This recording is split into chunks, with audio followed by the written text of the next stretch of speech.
How to fix Messenger notes not showing. Hello everyone, I am Vishaka and welcome to our channel. I will take you through the step-by-step process on how to fix Messenger notes not showing. Now let's get right into the tutorial. Firstly, go ahead and open App Store on your device and make sure the app is updated to its latest version for the app to perform smoothly and to be able to use the latest features introduced by the app. Next, launch the Settings application on your device and tap on General and then on iPhone Storage. Here, scroll down and find the Messenger application there and tap on it. Now tap on the Offload App option and offload the app and reinstall the app again, as doing this will clear the cache in the application.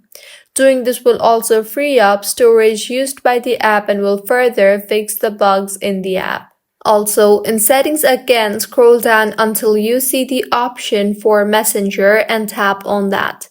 In here, make sure all the in-app permissions toggle button are toggled on, and this is how you can fix Messenger notes not showing. If you find this tutorial helpful, please make sure to like the video and to subscribe to our channel for more contents like this.